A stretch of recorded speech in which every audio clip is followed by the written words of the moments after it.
My daughter Emma burst through the front door at 4:47 p.m., her small hands clutching a plastic toy that had already broken in half.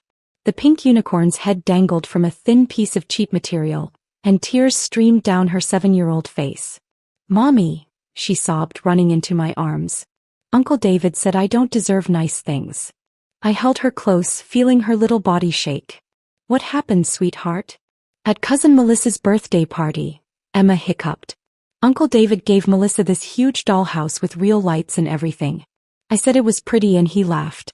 He said poor kids like me should be happy with dollar store toys. Then he gave me this." She held up the broken unicorn. "It broke when I opened it. My brother David. Of course. He said you're too proud to ask family for help," Emma continued, wiping her nose. "That we live in a tiny apartment because you make bad choices." Melissa laughed too. She said her daddy is successful and yours is just what, baby? Nobody important. Fresh tears fell. "Are we really poor, Mommy? Is that why I can't have nice things?" I took a deep breath, keeping my voice steady. "Emma, go wash your face and pick out a movie. We'll talk about this later, okay?" She nodded and trudged to the bathroom. I heard the water running as I pulled out my phone and opened the voice memo app. I'd started recording the moment Emma walked in. Every word was captured. I sat at my kitchen table and made 2 calls. The first was to James Morrison, my corporate attorney. "James, it's me. I need you to prepare documentation for tomorrow morning. Full ownership disclosure. Yes, the automotive group. All 43 locations. Oh, I'm done waiting. Send everything to David's location by 9 a.m. The second call was to Patricia Hendricks, my chief operating officer. "Patricia, I need you at the flagship dealership tomorrow at 8:30 a.m. Bring the full board.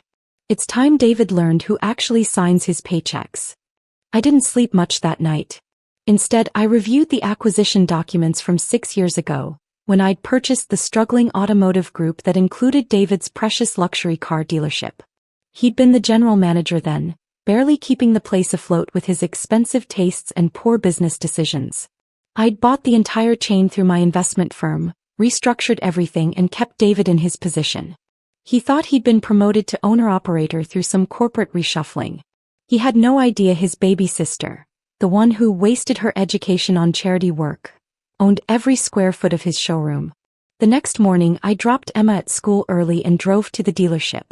Patricia was already there, standing in the parking lot with 5 board members. James arrived moments later, carrying a leather folder thick with documents. "Everything's ready," James said quietly. "I've also prepared the termination paperwork if you decide to go that route." "Let's see how the morning goes," I replied. We walked into the gleaming showroom at exactly 8:43 a.m. David was in his glass office, feet up on his desk, laughing on the phone. Through the window I could see the expensive suit, the designer watch, the arrogant tilt of his head. He'd always been like this. Growing up, David was the golden child, the one who could do no wrong. When I got into Harvard, my parents barely noticed. When David barely graduated community college, they threw him a party. When I started my investment firm at 25, my father called it cute. When David got his first sales job, my father bought him a BMW. The dealership receptionist, a young woman named Ashley, looked up nervously. "Can I help you?" "We're here to see David," Patricia said smoothly. "He's expecting us." That was a lie, but Ashley didn't know that. She pressed the intercom. "Mr. Thompson, there are some people here to see you." David glanced through the glass and I saw the exact moment he recognized me. His expression shifted from confusion to irritation. He ended his call and stepped out of his office. "Sarah? What are you doing here?" He looked at the board members. "Who are these people?" "David Thompson?" James stepped forward. "I'm James Morrison, legal counsel for Westfield Investment Group. These are members of the board of directors. We need to speak with you immediately." David's face flushed. "I don't have time for whatever sales pitch you're running. I own this dealership and I don't take meetings with random investment groups." "You don't own this dealership," Patricia said calmly. "You never have." "What the hell are you talking about?" David's voice rose. Several salespeople turned to look. "I've owned this place for 6 years. I built this business from nothing." James opened his folder.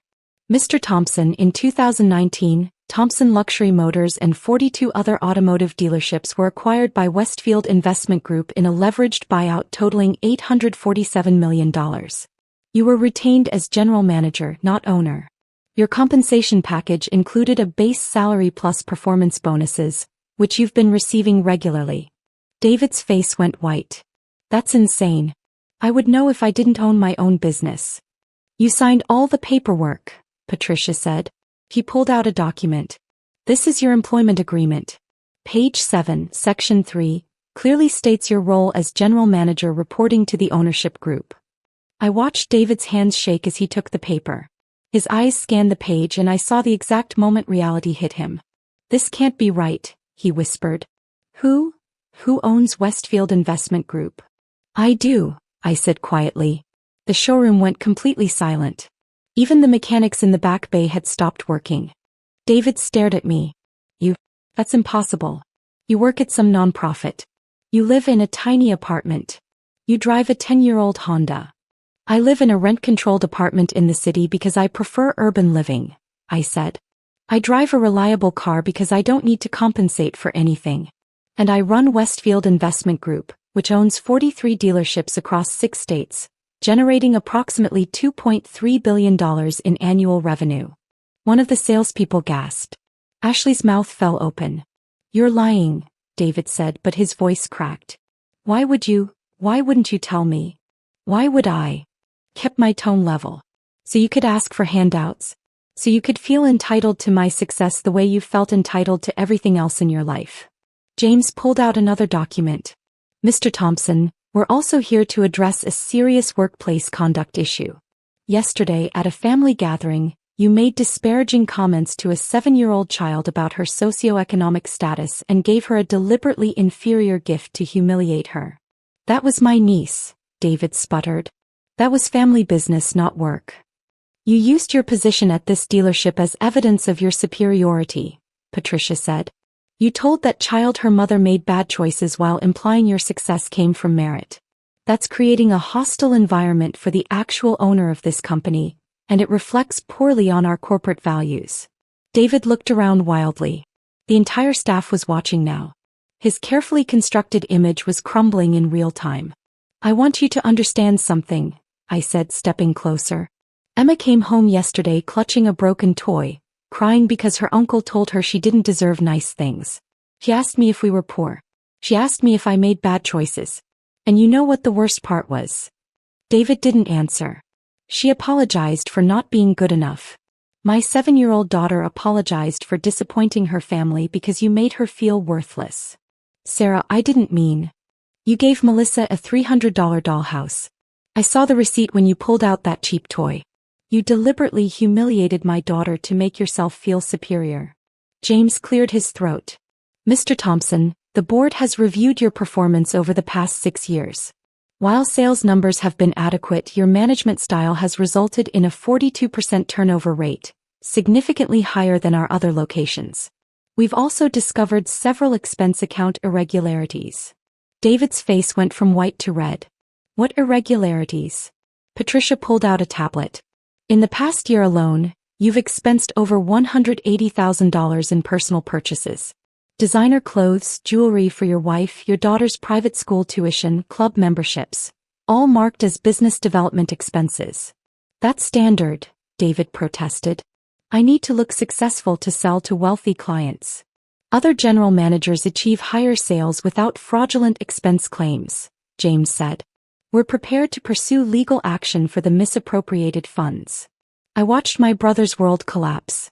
All the bravado, all the superiority drained away as he realized he'd built his entire identity on a foundation he never owned. Please, David said finally. Sarah, please. I'm sorry about Emma. I'll apologize. I'll buy her something nice. Just don't do this. Buy her something nice with what money? I asked. Your salary. The one I've been paying you for 6 years. Ashley's phone rang at the reception desk, but she ignored it, too transfixed by the scene unfolding. I'll fix this, David said desperately. I'll change. I'll be better. You had 7 years to be better, I said. 7 years to be a decent uncle. Instead, you made my daughter cry because it made you feel powerful. James handed David a final document. This is your termination notice, effective immediately. You have until the end of business today to clear out your personal belongings. Security will escort you from the premises. You can't do this, David said weakly. What about my family? What about my reputation? You should have thought about that before you made a child cry over a toy, Patricia said coldly. We've already identified your replacement. She starts Monday. David looked at me one last time. Mom and Dad will never forgive you for this. Mom and Dad don't own 43 car dealerships, I said. And they didn't make Emma cry. You did. 2 security guards appeared from the back office. James had called them before we arrived. They stood on either side of David, professional and immovable. Mr. Thompson, please come with us, one of them said. I watched my brother walk through the showroom he thought he owned, past the salespeople who'd treated him like a king, past the expensive cars he'd sold to feel important.